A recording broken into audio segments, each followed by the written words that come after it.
Bismillahirrahmanirrahim.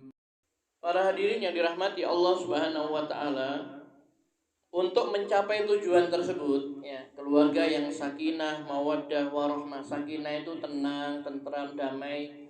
Mawaddah, warahmah itu yang penuh kasih sayang, ya, itu yang jadi harapan ya orang berumah tangga. Maka untuk mencapai tujuan tersebut, maka masing-masing pihak, ya, baik suami maupun istri itu harus mengetahui tugas dan kewajibannya masing-masing. Sehingga ketika masing-masing telah menjalankan tugas dan kewajibannya, secara otomatis hak-hak suami istri itu akan terpenuhi. Ya, ketika suami menjalankan tugasnya, kewajibannya terhadap istri, berarti dia telah memenuhi hak istrinya. Sebaliknya, ketika istri menjalankan tugasnya, memenuhi kewajibannya terhadap suaminya, berarti hak suami sudah dipenuhi. Ya. Jadi ini harus seimbang. Tidak bisa kita menuntut hak terus, ya. Suami menuntut hak kepada istrinya, sementara kewajibannya tidak dipenuhi, atau sebaliknya. Ya. Jadi hak dan kewajiban ini harus kita pahami bersama. Ya. Apa hak-hak dan kewajiban suami istri itu? Ya.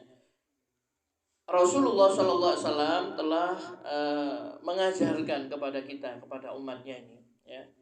Yaitu yang pertama adalah seorang suami dia harus mempergauli istrinya dengan cara yang ma'ruf, ya.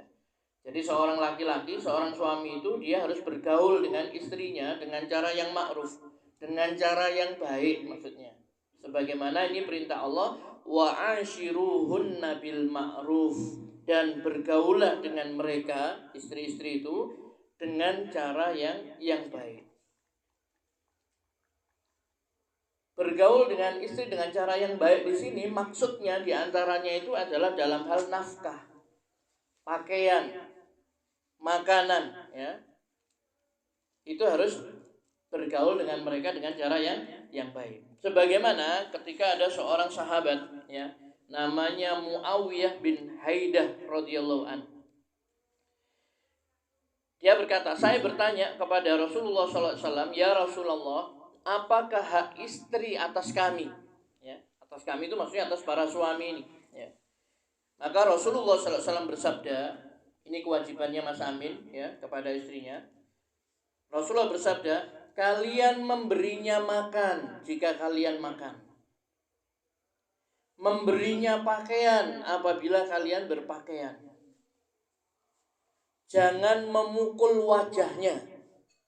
Jadi haram, ya, dilarang seorang suami menampar istrinya. Kalau mau mukul, pahanya saja, ya, atau bokongnya, ya. Itu pun pukulannya tidak boleh kayak MMA itu, ya, kayak UFC itu, disaduk, ditendang, tidak boleh, ya. Pukulan itu nanti setelah dia melanggar dinasehati, diperingatkan, masih belum mempan, baru nanti dengan peringatan lebih keras lagi, dipisahkan tidurnya, ya. Baru nanti pada tahap berikutnya boleh dipukul, tapi tidak boleh sampai memar, ya, apalagi sampai luka, ya. Tapi di sini Rasulullah SAW mengatakan apa? Setelah memberi makan, memberikan pakaian, jangan sampai memukul wajahnya. Kemudian kata Nabi, jangan menghinanya dan jangan kamu meninggalkannya kecuali di rumahnya. Hadis ini sahih diriwayatkan oleh Ibnu Majah, ya.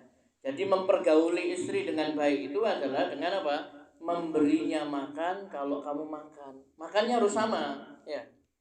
Jadi tidak bisa sampai makan daging, ayam, istrinya kasih kulupan terus, itu tidak boleh, ya. Jadi kalau di rumah, Bu, ya. Tapi kalau pas lagi bekerja, ya, mungkin lagi apa itu, kita makan di warung, ya. Istri makan tahu tempe enggak apa-apa, ya, di rumah. Tapi kalau bisa sama-sama, ya. Sama-sama, ya. Beri makan kalau kamu makan, memberinya pakaian jika kamu berpakaian, ya. Yang paling penting ini salah satunya aja, jangan sampai memukul wajahnya, ya. Kasihan, ya. Jadi istri kita itu, ya, dia namanya manusia, ya, kadang-kadang juga khilaf, salah, ya. Sama, sampean juga nanti akan berbuat khilaf juga. Manusia itu tempatnya salah dan lupa. Tapi kalau sak jengkel-sengkelnya, sak marah-marahnya itu jangan sampai menampar wajahnya, ya. dilarang sama Rasulullah SAW. Jangan kamu memukul wajahnya, ya. Seperti itu. Mudah-mudahan tidak sampai terjadi, Pak, ya. Bukan berarti kalau Rasulullah mengarang jangan kamu pukul wajahnya, kemudian semuanya boleh dipukul selain wajahnya. Jangan. Maksudnya di sini adalah jangan sampai terjadi kekerasan dalam rumah tangga kalau di sini, ya, Pak, ya. Kemudian jangan menghina, ya. Istri itu tidak boleh dihina, dicela, ya, dielek-elekno tidak boleh, ya. Seperti itu. Kok mari dihina, dielek-elekno. Oh, Pak Ki sudah gini duluan, ya. Nggak jadi tak teruskan soalnya ya kadang-kadang malah digepuki, dihina, dielek-elekno terus ya, nggak boleh, ya. Kemudian jangan meninggalkannya kecuali di rumahnya. Kalau sampean jengkel, jangan tinggalkan istri di stadion, nggak boleh. Ya, tinggalkan di rumahnya dia ini biar aman di dalam rumah, ya. Kadang-kadang nanti marah, jengkel, kemudian istrinya ditinggal di terminal misalkan. Di gondol wong sampean bingung dhewe nanti, ya. Jadi ditinggal di dalam rumahnya, ya. Kemudian itu tadi hadis sahih riwayat Ibnu Majah, ya, sudah jelas, ya. Begitu juga ini saat yang paling saat yang paling krusial sekali, sangat penting ini. Nabi berpesan ini pada saat beliau khutbah wada, ya. Pada tahun ke-9 Hijriah. Setelah itu beliau meninggal. Jadi Nabi itu haji cuma sekali saja seumur hidupnya, ya. Setelah Islam itu sekali saja, yaitu tahun 9 Hijriah, dan di situ beliau khutbah wada. Khutbah terakhir ini, khutbah perpisahan. Salah satu pesan beliau kepada para sahabat adalah ala wa haqquhunna alaikum an tuhsinu ilaihinna fi kiswatihinna wa ta'amihin. Ketahuilah hak mereka, kata Rasulullah, hak mereka itu maksudnya istri-istri kalian atas kalian adalah memperlakukan mereka dengan baik dalam hal pakaian dan makanannya, ya. Jadi istri punya hak untuk mendapatkan pakaian dan makanan tadi. Oke. Yang pertama itu Mas Amin, ya. Jadi mempergauli mereka dengan baik. Kok mereka mempergauli beliau Mbak Ayu tadi, ya. Mereka ini kalau sudah istri-istri punya 2, 3, 4, mempergauli mereka istri-istri itu maksudnya dengan baik. Itu kalau sudah punya 2, 3 atau 4, ya. Ini masih 1, ya. Pagi 2. 1 pagi, ya. Oke, yang nomor 2 adalah mencintai dan menyayanginya dengan sepenuh hati. Jadi seorang suami itu, Pak, punya kewajiban untuk menyayangi istrinya, ya, mengasihi, menyayangi, mencintai sepenuh hati. Bahasa kita itu setulus hatimu, ya. Jadi harus kasih sayangnya, rasa cintanya kepada istri itu harus betul-betul sepenuh hati, ikhlas, maksudnya seperti itu. Dan itu memang diperintahkan oleh Nabi SAW, ya. Nabi mengatakan khairukum li ahli wa ana khairukum li ahli. Sebaik-baik kamu adalah yang paling baik terhadap keluarganya, terhadap istrinya, dan saya adalah orang yang paling baik terhadap keluargaku, ya. Sampai Nabi mengatakan dalam hadis Bukhari dan Muslim itu, man la yarham la yurham. Siapa yang tidak menyayangi, dia tidak akan disayangi. Ini terbukti nih. Coba sampean praktekkan, ya. Sampean tidak sayang sama istri, ya. Istrinya jalan jongkok kira-kira sampean disayang apa enggak sama istrinya? Ya, istrinya berjalan terus dijegal sikile tiba gitu, ya. Pokoknya tidak sayang kepada istrinya. Kira-kira disayang enggak? Tidak disayang.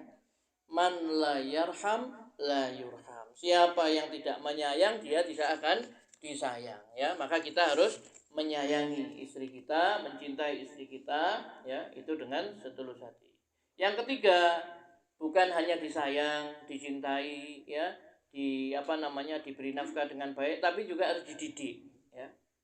Istri itu harus dididik. Jadi kewajiban laki-laki seorang suami itu adalah mendidik istrinya supaya apa? Supaya menjadi baik, ya. Ini kewajiban yang Allah berikan kepada setiap orang beriman. Dalam surat At-Tahrim tuh, ya ayyuhalladzina amanu qu anfusakum wa ahlikum naro. Wahai orang-orang beriman, jagalah dirimu dan keluargamu dari api neraka. Wa quduhan nas wal hijarah, yang bahan bakarnya itu adalah manusia dan batu, ya. Jadi kita sama Allah disuruh menjaga diri kita dan keluarga kita, anak dan istri kita dari siksa api neraka yang bahan bakarnya manusia dan batu, ya. Maka ini kewajiban bagi seorang suami menjaga, mendidik istrinya, ya, jangan sampai terjerumus ke dalam neraka. Caranya bagaimana? Kata Ali bin Abi Thalib ada 3. Yang pertama, ajari dia. Ya, diajari ini sholat, perintah Allah dikerjakan, ini bulan Ramadan, puasa di bulan Ramadan dan seterusnya, ya. Hal-hal yang ma'ruf tadi itu. Kemudian disuruh mengerjakannya, ya. Kemudian yang ketiga kata Ali bin Abi Thalib, perintahkan agar ya keluarganya itu banyak mengingat Allah, banyak berzikir kepada Allah Subhanahu wa taala.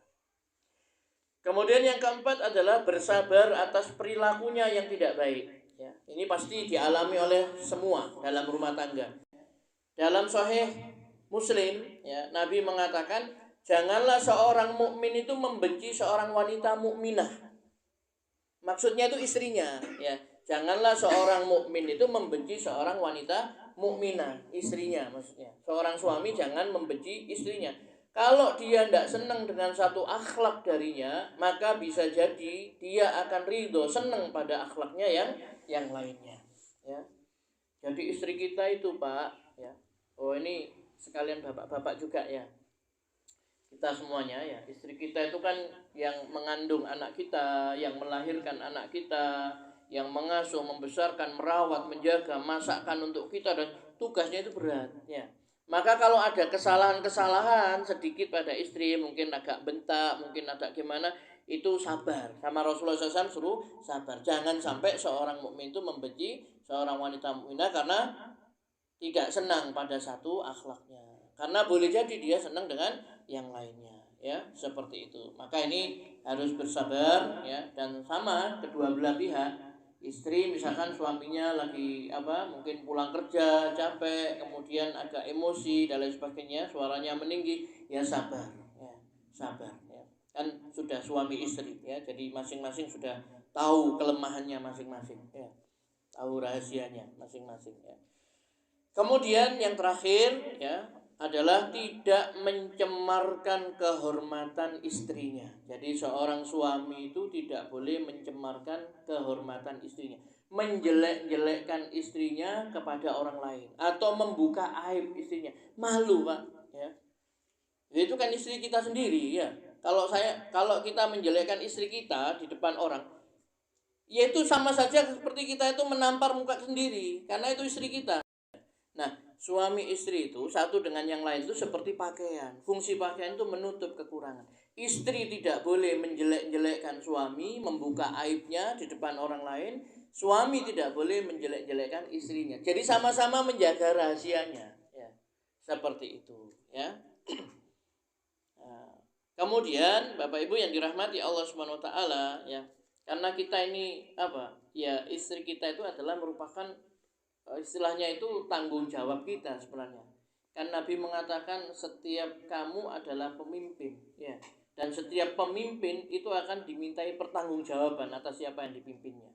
Nah, itu Rasulullah menjelaskan panjang sampai pada seorang laki-laki itu adalah pemimpin di dalam rumah tangganya, dan dia akan dimintai tanggung jawab atas orang yang dipimpinnya ya.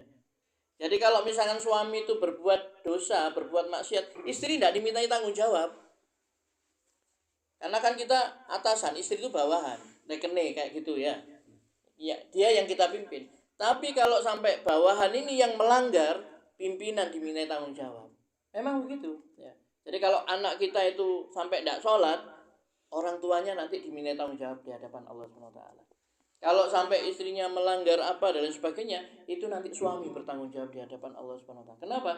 Kullukum ra'in wa kullukum mas'ulun an ra'iyati. Setiap kamu adalah pemimpin, dan setiap pemimpin akan diminta pertanggungjawaban di hadapan Allah. Makanya berat laki-laki itu. Ya.